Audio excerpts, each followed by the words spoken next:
Podcast.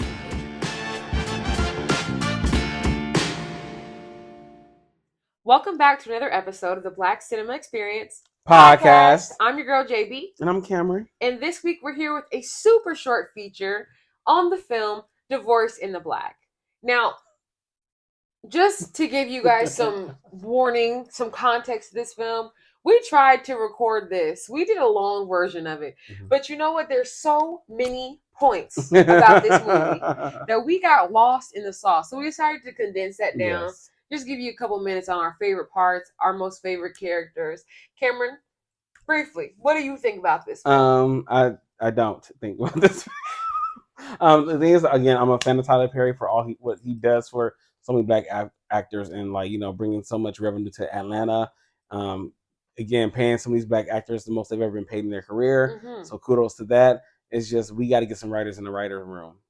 I can only agree. I'm very happy that Tyler Perry has found a niche that he cares for, even though I do feel strongly against a lot of the things that he creates because it's demeaning to our culture. But at the same time, in his own right, he's a storyteller and he thinks that he's telling somebody's story, no matter how demented it may be.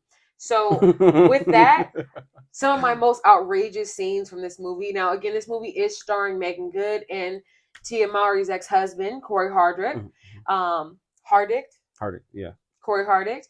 And it's really all about Meagan Good being essentially a meek wife to this man who's abusing her. Her best friend, which is played by Taylor Polidor, is standing in the way between her friend and total destruction because she has a well-written letter of all the abuses of her current husband, which she shares with her, and her mother somehow finds, and now everyone is privy to the abuse that's been going on for Meagan Good's character for years and years, but they're all just finding out through the letter. No one had an idea, and Taylor, of course, obviously couldn't stop the abuse from happening. So honestly, it was a very dramatic film, which I believe Tyler Perry's goal was.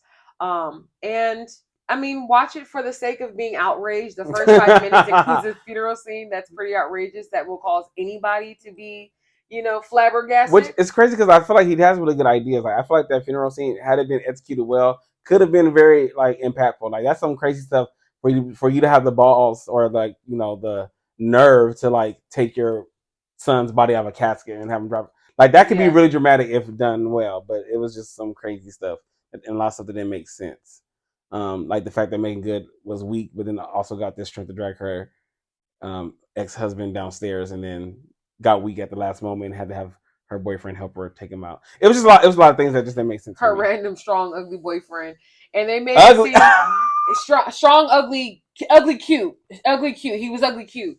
But they made it seem like where her parents were living and where she was living was just down the street. Yeah. And it was literally like a 2-hour drive. Yeah. I'll come down there. Like, y'all are tripping. So this movie, they definitely did extras on top of extras to make it good.